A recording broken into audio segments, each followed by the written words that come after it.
Broadcasting live from the Business Radio X studios in Phoenix, Arizona, it's time for Phoenix Business Radio, spotlighting the city's best businesses and the people who lead them.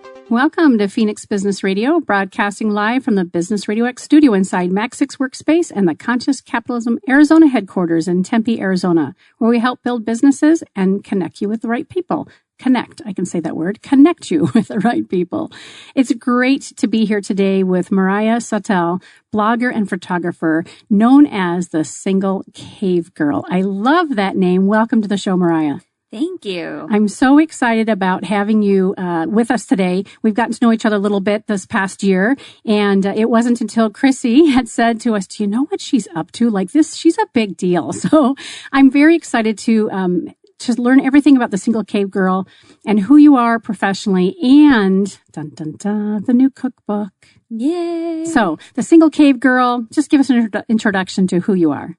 All right. So the Single Cavegirl is a paleo food blog that just came about because I had been cooking paleo for a really long time. I mean, I've been cooking paleo for probably 4 years, but cooking close to paleo for 12 or 13 years. Since I found out I had celiac disease. And so I have a hard time pushing myself to like create recipes and things if I'm not doing it like for someone other than myself. So when there was the pressure of creating it for an audience who was expecting it 3 times a week, I found myself cooking a lot more. So I started the blog just to kind of have a creative outlet with my cooking because I don't actually enjoy the like act of cooking itself, but I enjoy the food photography and the creation. So it just kind of was a personal motivator for me. And now I have this audience who is like expecting it. And I like, delivering on that to them every week. So they're holding you accountable, aren't they? Yeah, absolutely. And so for our listeners who may be new to paleo, or that's a word that they're not familiar with, which I can't imagine because you have to be living under a rock if you're not familiar, but could you describe what a paleo diet or paleo lifestyle is as it means to you? Yeah. So a lot of people think of paleo as being like the caveman diet. I think of it as just being a real food, natural, close to the earth way of eating. So it's a grain-free, dairy-free way of eating. It's mostly just meat, vegetables, fruits, nuts and seeds, and that's kind of it. It's easier to say what it is than all the things that it isn't, I guess. Yeah, no, that's perfect. And as it relates to your autoimmune situation, you said celiac, you were diagnosed how long ago? About, I want to say 12, 13 years ago. I was in upper elementary and I started getting sick all the time. Yeah, it was pretty rough. And then slowly started to figure it out.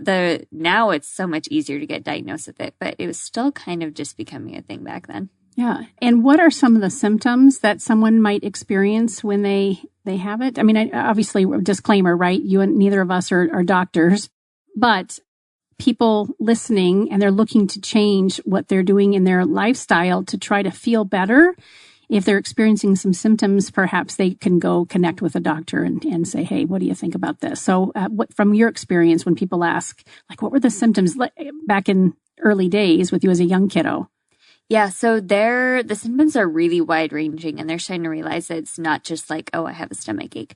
So there can be a lot of like skin rash. You can get brain fogs. I have brain fogs. I can tell almost sooner by a brain fog than actually how my stomach is feeling. A lot of bloating and things don't digest properly, to say it nicely. And yeah, like gas, there's a whole bunch of stuff. And then basically what it does is it breaks down your intestines. So you lose the ability to absorb nutrients. So then you see all of the symptoms of malnutrition.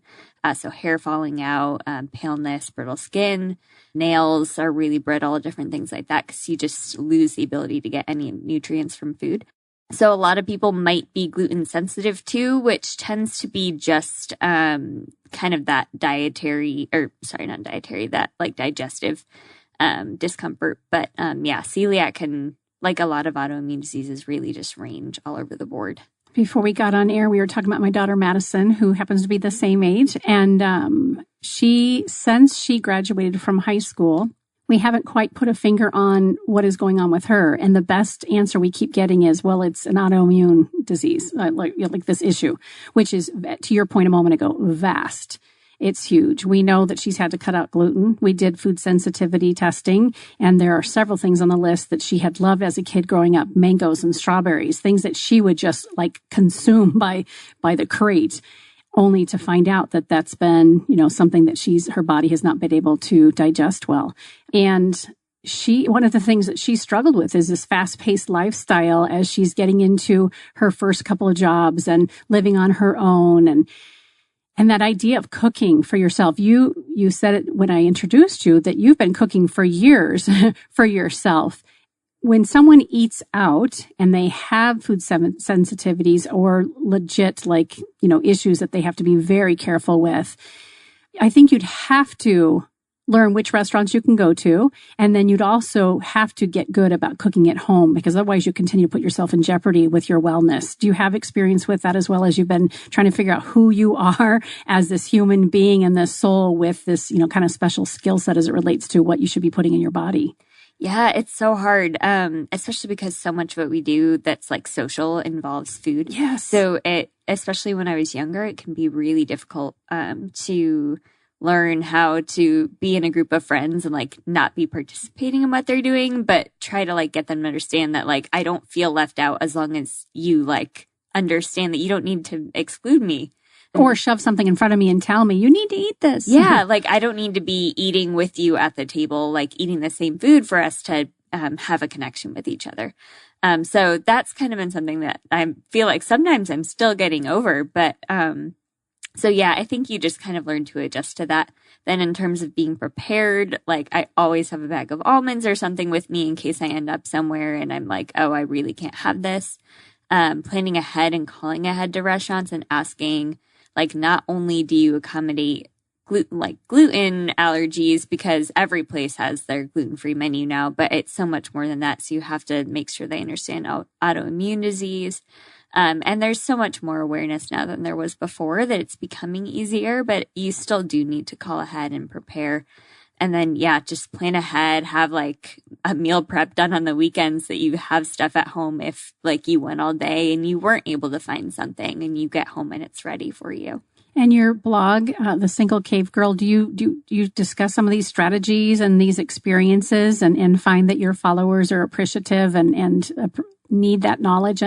Yeah, definitely. I tried to include a lot of single skillet and like single serve things and just a lot of stuff that's really quick because that's what I need in my life. And I find that the audience that I've kind of attracted has the same needs. They need something quick. And probably from all over the world, I'm guessing. Do you know kind of where these folks are coming from and how do you have an idea of how they find you? I think a lot of it has been through Instagram. And I do see like a lot of people from overseas. I think like the first international person I had was from Brazil. And then, yeah, a lot from Europe. It's really just kind of been everywhere.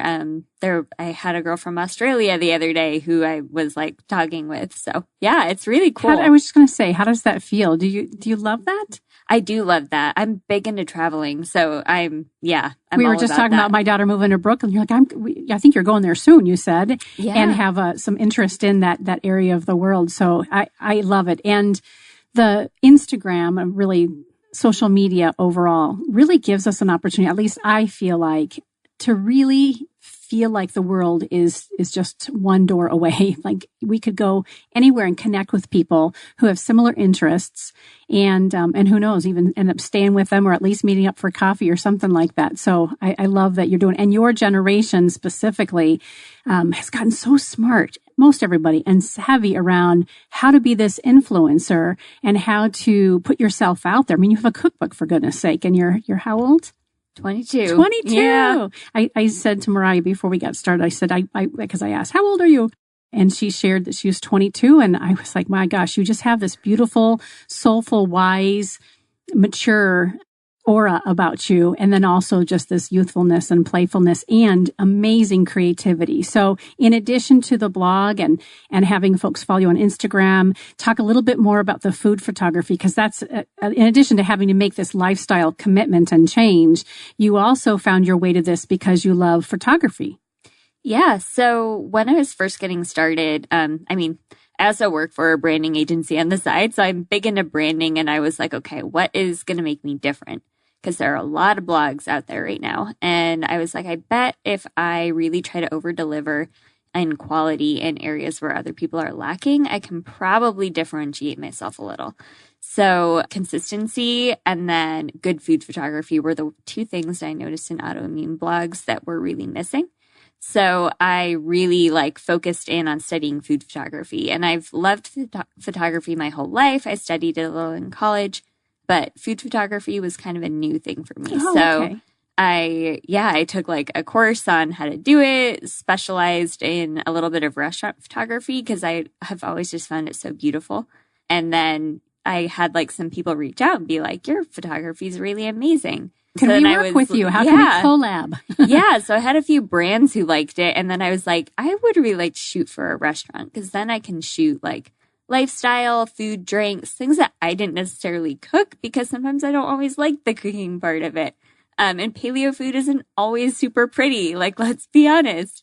So that's kind of grown into a whole business of its own now. That's amazing. Is there a separate website for that? Yeah. So my design and photography website is MoriahSawtelle.com. So, and your unique spelling for Moriah. So if you want to spell that out for us. Yeah. So Moriah is Moriah and Sawtelle SAWTELLE.com. Wonderful. And so there we can connect with you for opportunities for food photography specifically. That's kind of your niche right now. Yeah, I've had a lot of people recently reach out about lifestyle shoots because I've captured so much of that in the restaurant shoots that they're like, do you do this? I had someone ask me last night if I do weddings. I was like, I am not there yet. I would love to shoot second at a wedding so I could practice. But one day we'll be at weddings. But you're open to, depending on the situation and the potential client, doing the lifestyle photography as well. Yeah, I think that'd be really, really fun. I think it would be fun to work with brands and do some bigger shoots that maybe weren't even related to food. But yeah, that was just kind of my starting point to break in. But, yeah. Do you also do graphic design as well as a contractor on your own? Yeah, graphic design, web design, that whole arena, UX design. Do you sleep? Do you ever rest? I feel like lately I haven't, oh my word, but I really love what I do, so I'm kind of okay with that. I wake up every morning super excited to go make stuff. So I think that's when you found the right for job. Sure. When you're passionate, there's a blurred line between life outside of work and work and what you're doing. And I would imagine that, and I said that jokingly about rest, but again, given what my daughter's been experiencing in her own journey, in addition to me at 54, knowing what things I can and can't eat and how much rest I need to have, I would imagine that you have to make sure that you build in time for rest. Is that kind of a celiac issue as well, that, rest? I know most autoimmune diseases, you've got to really say, listen, I have to find that blend and I've got to take care of myself. Can you speak to that from your own personal experience? Yeah, that's been a constant struggle for me, honestly, even more so than the food, especially in college. And I feel like I'm still recovering from the damage that I did in college because I didn't allow myself to rest, and I worked nonstop at school. I worked nonstop on my portfolio, and then I was a waitress every night and all weekends and just running around. And I definitely didn't eat enough and didn't rest enough, and I lost a ton of weight, and it was just not good. And that your gut can't heal from inflammation if you're not resting. It's key. You can be eating a perfect diet and you will not heal if you're not resting. So dialing back is a big thing that I have to force myself to do. I love exercising when I feel really excited. It just kind of helps me focus to get all those jitters out. I had a brief stint in my life where I was a personal trainer, and then that part of me always just wants to keep my workout routine. But I've had to like force myself to do yoga sometimes or force myself to just walk my dog. A slower you opportunity to move. Right. Yeah. You have to take down the intensity and you have to prioritize rest and sleep. And this desire for you to go, go, go, and it sounds like you've been high energy all your life, yeah? And also someone who really loves to pay attention to detail and gets excited about whatever it is in front of you. Yeah, we're the same kind of people. I love that. And I've had to definitely slow down. I owned a social media company before opening the studio with a few partners. Our goal was it was a startup, build up, successfully create the brand and the systems and the process and the clientele, and then turn around and sell it. And we did that about a year and a half before we had thought we would, which was fantastic. But what that meant for me personally was driving up to Anthem 3 days a week from Chandler. So that was an hour in the car, both ways, 3 times a week, working 10, 12 hours a day, sometimes, 7 days a week. And I've got a little guy at home and a husband that I love to spend time with. And I had not been feeling well for weeks, possibly a couple months, and ended up having an emergency hysterectomy, and they took my appendix as well. I had let myself go completely. I was getting through the day, taking a leave, and then at night I was taking Percocet or whatever the pain, not over the counter prescription, because we were trying to figure it out. Like the doctors and I were trying to figure it out, but I'm like, I can't leave this company now. I've got, I cannot possibly step out. So I feel you. I mean, different situation, ended up being endometriosis. And we thought it might have been cancer at the point, and who knows where I was headed if we hadn't taken care of it when we did.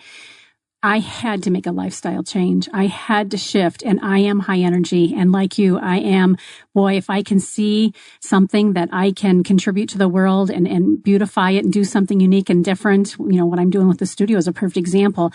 I consume myself. I could do it for days.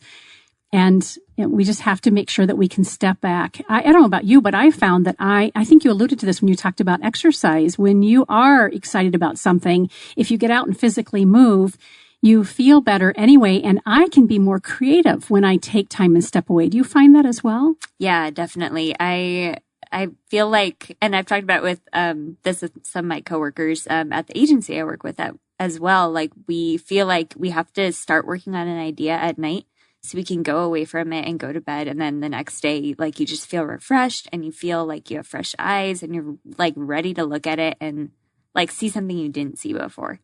Excellent. I'm curious, with churning out so many recipes a week, how do you do that? Do you have a strategy, especially when you yourself, I think, are admitted self-taught cook? Yeah, it's kind of it's interesting. It's evolved. Now I walk my dog for about an hour every evening when I get home from work. So while I'm walking with him, I usually just take notes on my phone. I just talk to my phone and like write down ideas. And then when I go grocery shopping at the end of the week, I get everything that I like kind of thought about.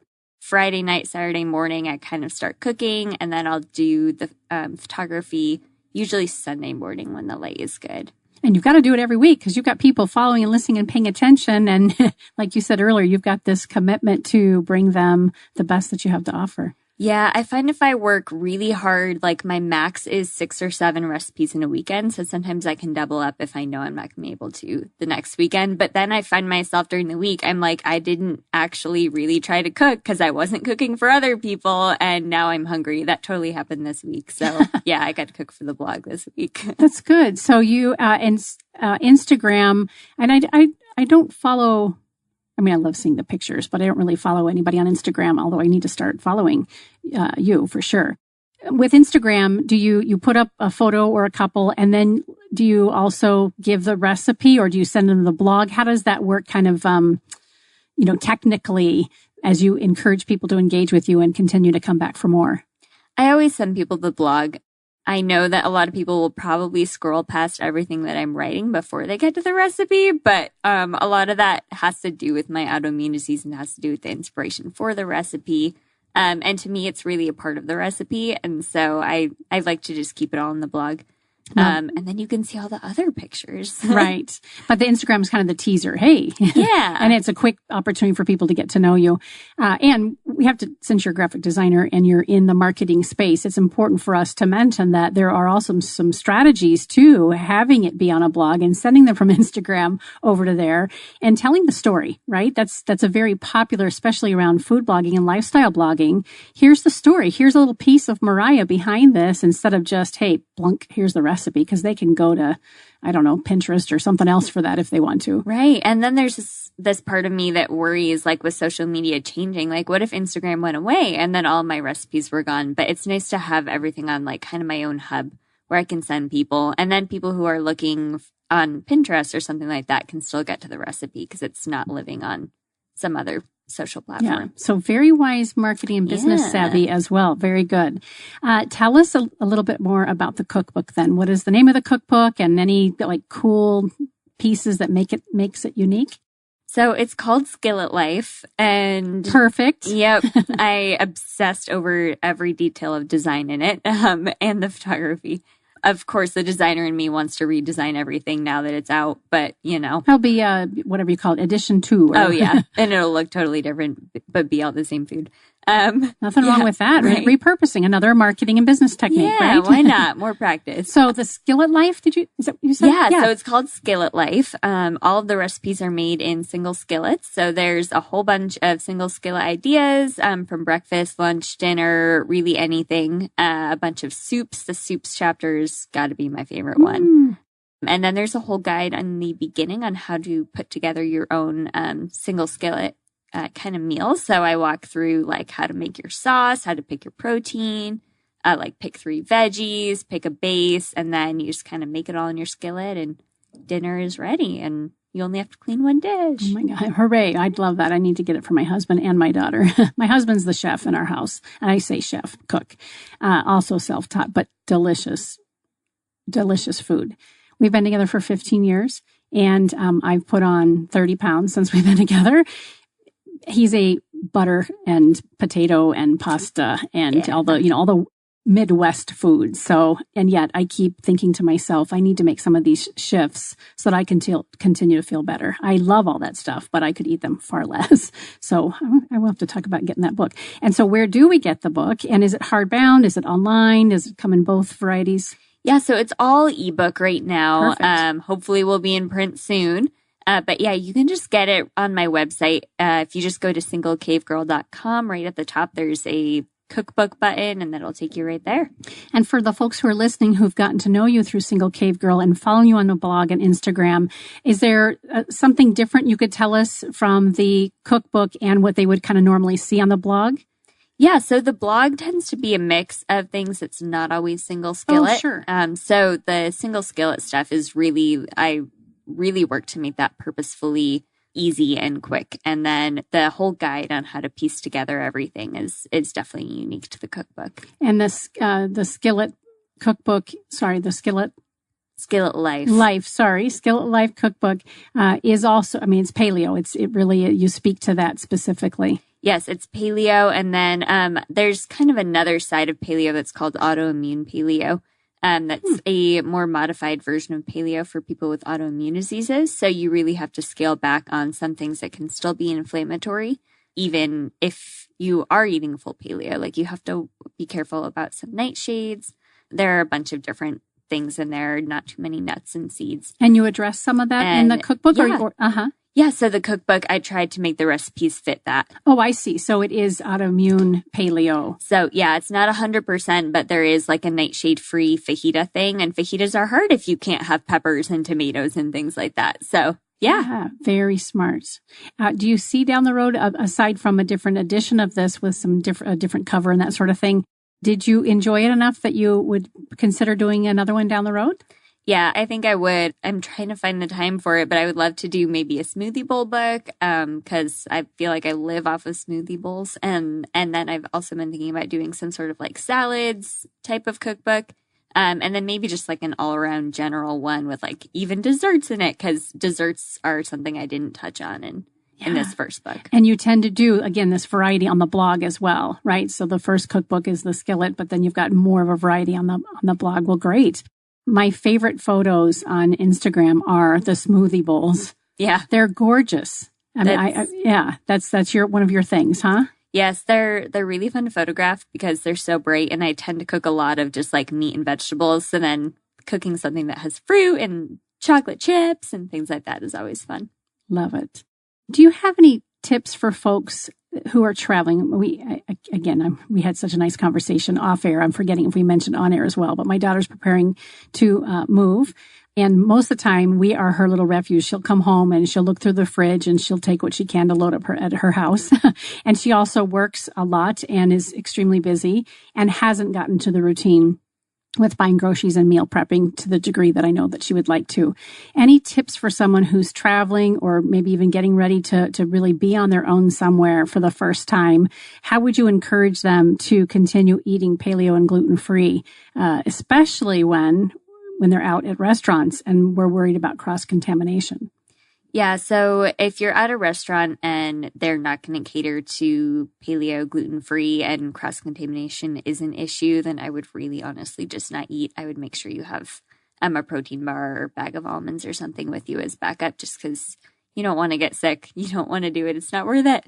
And can I ask you to pause there for a second? What questions would somebody need to ask? And it's funny that we're talking this. I met a gal for the first time yesterday at McAllister's Deli, and she's like, I've got a really restrictive diet. And she's first time she had been there.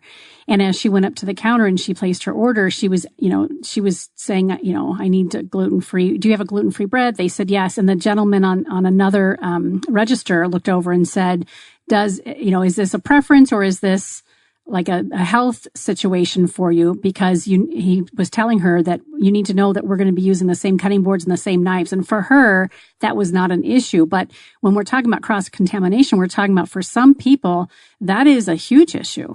Yeah. Yeah. So I always ask if they cook the gluten-free foods in a separate area from the others, if they use separate pans, different things like that. If everything is cooked in the same pan, you definitely don't want to do it because there's all sorts of stuff going on there. So yeah, I always ask that, and then ask if they're aware of just autoimmune disease, because some places will be like, no, we don't even know what that is. And then you're like, okay, so this probably isn't going to be the best deal for me. And then in terms of just preparing ahead and being, even when you're busy, I would say just kind of have a schedule that you try to stick to of when you go grocery shopping. Just roughly, and then have like a go-to list of things that you know are going to be quick and easy that you can always have on hand. Go to Costco, even if you're single, like you'll go through this stuff. Trust me. I always buy like almonds and eggs and stuff like that in bulk because I know I'm going to go through them. And there are a lot of good companies that have some snacks that are just easy if you do need them. Epic bars, one thing I love, RX bars, different things like that. Mm-hmm.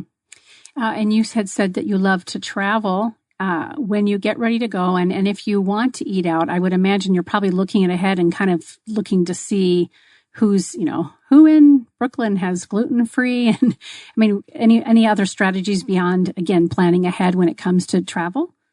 Probably the same thing, packing. I'm going to answer it for you, but making sure you've got some almonds and things just when you get into a pinch. Yeah, it's preparing ahead, and then it's looking at websites ahead of time and having a list. Whenever I go on a long trip, I always have kind of do some research ahead of time and make just kind of a long list of addresses of places that I know I can eat at, so that even if we want to be like, oh, we're wandering, we don't totally have a plan, I at least know of something in roughly every neighborhood that we might stumble into where I know I can eat. Very fun. Is there a place, kind of off topic, but is there a place that you've traveled outside of the U.S.? Have you traveled outside of the U.S.? A favorite place for you? Favorite, place to eat, or favorite? Just favorite adventure outside of the U.S. as a traveler. So when I was 18, I backpacked through Europe myself. Wait, by yourself? By myself. Wow. Yeah. So I still can't even believe that I did that. And now looking back, I'm like, how did I survive? But I was not afraid at all at the time. I don't know how, but yeah. So it's really hard for me to pick a favorite part of that trip because it was I learned so much and I met so many amazing people. And there wasn't a bad or ugly place that I went. Everything is so interesting. And some of the different countries that you were traveling to? Went to Ireland, Northern Ireland, England, I can't even remember all of them now. Belgium, Switzerland, France, probably missed a few in there. But And stayed at hostels or Airbnbs or a combination of both? What'd you do? hostels, and I slept on a boat one night, and I slept Wherever on you some could. trains. Yeah, where you can get some shut-eye. I hitchhiked one time. It wasn't going to happen, but it happened. Did you journal? I mean, is that a book someday in the making? So I was writing a different blog at the time, and I saved all of the posts, and I'm in the process of like kind of republishing them on the Single Cavegirl. Another thing that I really want to bring into the Single Cavegirl is a lot of travel, because I have traveled a lot in the past, trying to find gluten-free stuff places. And I have a lot of travel coming up. So keep that piece going and again, repurpose that content. So, oh my gosh, I love hearing that. And somewhere you said you look forward to traveling in the future. Is there a place that you have yet to go that you're really looking forward to?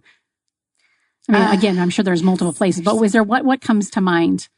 I really want to go to Australia and New Zealand. I haven't made it all the way over there. Most of all my international travel's been in Europe. So I kind of want to go outside of that. My sister and her husband are retired now, and they have been taking these incredible trips all over the world, Australia being one of the most recent. In fact, I'll have to have her start following Single Cavegirl, because I think she'd get a kick out of the conversation that you've been sharing with your followers, not only about healthy lifestyle and taking care of yourself through the food and nutrition, but also what it's like to travel. 18. How long were you gone when you took that backpacking trip through Europe? About 6 weeks. 6? That's a long time. Yeah. Did your parents, I don't know who is in your life, your little nest around you, but how did the people who love you most, handle that? I think they were a little afraid. They told me the night before, they were like, we're a little afraid. And I did. The night before. Yeah. And I Skyped with them every night so that they knew that I was safe. We had like a deal that I would like send them at least a picture every night. But we ended up talking all the time. So they were right there with you. Yeah. So they knew. I love hearing that. I'm trying to think of what else I can ask. You sound like you, again, to me, are just this wise soul and really have such vibrancy about you, and so young too. What do you see for yourself, maybe, like 5 years out, if you could say, Karen, if I had a crystal ball, this is who I'd like to be in a couple of years. No pressure. I've been asking myself that a lot lately, because so many opportunities have been coming up, and I'm not at that like wonderful place where you have so many opportunities that you're turning things down. So maybe soon I'll be there. But yeah, I've just been trying to figure out like, where do I want to go? And I really just see myself working as a creative and just continuing to make things for brands. I love visual storytelling. I think that everyone has such a unique story to them, and the things that they create, the brands that they create, are so unique. So getting to work as a photographer, as a designer, and finding kind of unique ways to visualize that help them stand out. Because I think everyone has ideas that stand out, and they just don't know how to visually represent that. So yeah, I really just want to do more of that. And I'd like for hopefully my blog to grow a little more. Hopefully increase some more awareness around autoimmune disease and eating paleo. And yeah. What I love about what you're sharing right now is that you have created your own personal brand, and in a couple different ways, right? And you're finding ways to combine it. The photography, food photography specifically, now restaurants and that sort of thing. And the being now an author of a cookbook and a food blogger and this whole paleo lifestyle, it's in travel, right? You just are this beautiful mecca of who you are. And in addition to that, you also can help other people put themselves out there to tell their story through branding, graphic design, and web design.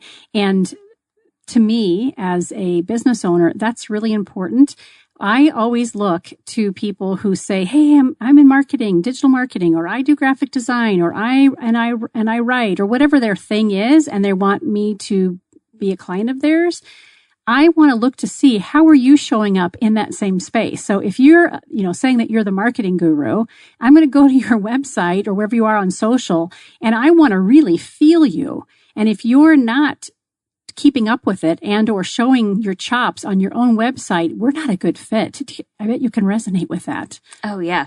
Yep. I feel so much pressure, especially with the photography and everything with my brand, just to make sure that it's all like up to snuff, because it's a portfolio for me as well. It is, but it's working because you've shared like you were doing out there, and now people are reaching out and saying, "Hey, do you ever take do photos for restaurants and or this product and this and that?" So, to what I'm just saying, it's important to do that. Yeah. There's nothing more frustrating when somebody says, "Well, yeah, I design websites." Okay, well, where do I find you? Well, I don't have my own web, or I'm redoing my website right now, so you can hook up with me on LinkedIn. That's worrisome to me. Oh yeah. Yeah, it's definitely important if you're going to be a creative to have a presence that is, especially like personal projects.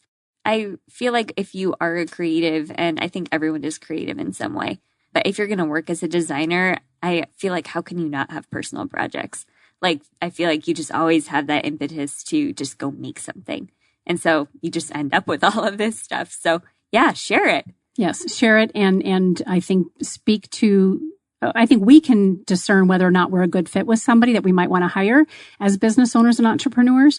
And if I can see you in the work that you're doing on your own site, but also you have this portfolio of things that you've done for people, I know whether I'm a good fit or not. But if it's lacking, then I'm stepping over to the next person and not going to be involved. Is there what I'm so excited about? I keep seeing these visuals of your blog and Instagram, and I need to get on there so I can say that, yes, I really am sensing this is who you are. Is there a favorite blog that you did? And what I mean by that is you had the folks who are following you and interacting, and they, you kind of have become part of their life, that they found it particularly interesting or exciting. Does one come to mind where you're like, oh, there was this one time I wrote about XYZ, or I prepared this meal and it was kind of funny, or it was, I helped somebody do it, something like that. Is there a story you could share about how you interact with your followers and what you were able to bring to them? I think a lot of it, like the big conversations that I've had, have mostly been on Instagram. Oh, okay. With posting stuff. Sometimes I'll just have some thoughts, like if I have a bad day, and I have a lot of bad days where I don't feel like I have the health that I want to go and do all of the things that I want to go do. And so sometimes I get discouraged. And so I'll just post about it sometimes. I don't like to go too far into the negative side because I do feel like this positivity is a part of my brand. But I want to be honest about how hard it is as well. And there's a girl, I think she's 14, who has like direct messaged me a few times, just kind of on the side. And she has some autoimmune disease and just been like, thank you. Like I had a bad day at school. Like, oh, you're relatable. I forgot a lunch. I couldn't eat what anyone else was having. And I was like, I totally understand. Like, it's going to be okay. Yeah. So it's just, that was a good reminder for me too, of how young I was when all of that started and how isolating it was. Yeah. That was really eye-opening for me to see that. That's big. And, I would imagine, and I do the same thing. I have my personality out there. I'm kind of a visible person. I'm not pretending like I'm Oprah or even want somebody on a local news. I don't have that level of recognition, but I do have people who follow me, and I tend to be more positive than I am negative. And then stuff happens, life happens, or I'm not feeling well. And I, like you, I want to make sure that I'm letting people see, because social media can be so funny, right? People can make assumptions about our lifestyle and be completely off.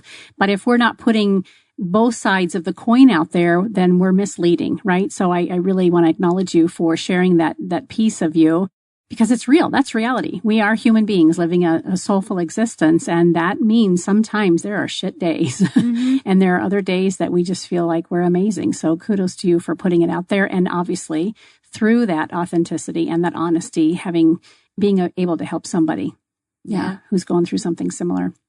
What else can you tell us about the transition for yourself when you went from having to cook completely gluten-free and dairy-free when you were diagnosed with celiac? I would imagine the rest of your household at the time, because you were young, was not making that transition. Talk to us a little bit about what was that like for yourself. It was hard. There were tears. I bet. Yeah. So I have 2 younger brothers, and then I live with my parents. So it was definitely difficult because they were all not eating gluten-free. Now they actually are all they don't eat gluten-free, especially not my brothers, but my mom, she cooks my recipes. They all cook my recipes. And they've always eaten pretty healthy, but it was just the cross-contamination and trying to figure out how to isolate my stuff was definitely difficult. Yeah, having to get like new pans, having to figure out like what do I make that is kind of like bread now. And now I'm at this point where I'm like, what's bread? You don't need bread. But yeah, it was difficult. I ate a lot of Lara bars for a while. It didn't last very long, but I did actually try to blog back then. Yeah, and it didn't last, but it was tricky. I don't know if I have any advice other than to just keep sticking with it. There are a lot of really good blogs out there now that weren't there back then. There are a lot of good cookbooks out there. And I would definitely just turn to those because so many people have gone through it now that there are a lot of guides to kind of help people get there. Well, and that's this whole, I hadn't even thought about until we started discussing what it's like to share a kitchen and a home with folks who clearly they were supportive of you, but to have to try to find your way to having to have this different set of, cutting boards and knives and bowls and wow, what a different routine.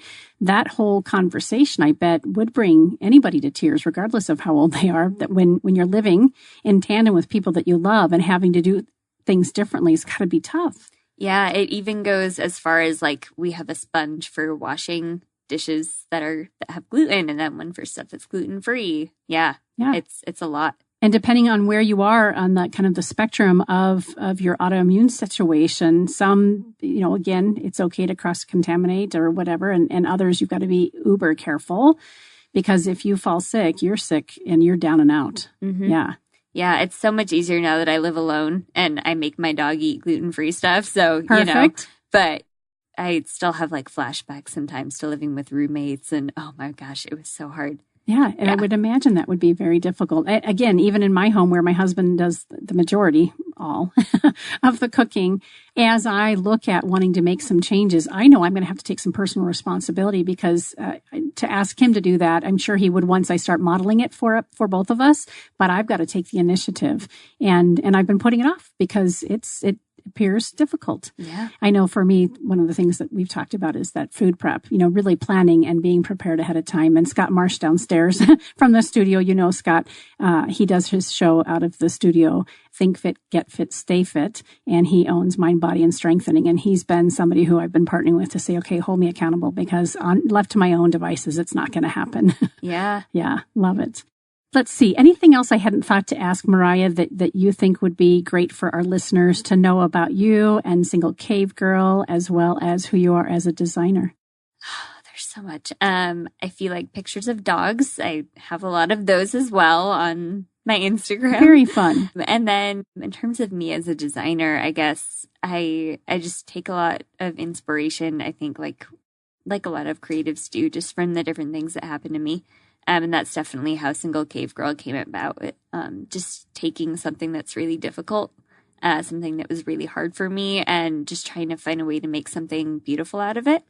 And that is just kind of really what I want for everyone who goes through different things like this, who goes through autoimmune issues, is just finding ways to, number one, heal yourself, and then make something beautiful out of it and give back. That's really what you're doing, right? I love that. If we just solve our own problems and keep it close to the chest, who knows who we could have helped if we're willing to put it out there. So thank you for taking that challenge and that personal commitment. The name Single Cavegirl, where did that come from? It kind of came to me when I was walking my dog and doing another one of my brain dumps. I was just like brainstorming, what is my name going to be? And I deliberated so many names. And yeah, I was like, well, if I do that, then my slogan, and this isn't actually my slogan, but I was like, it could be, if you liked it, you should have put bacon on it. And then I started laughing to myself and I was like, it makes me laugh. So I'm going to go with it.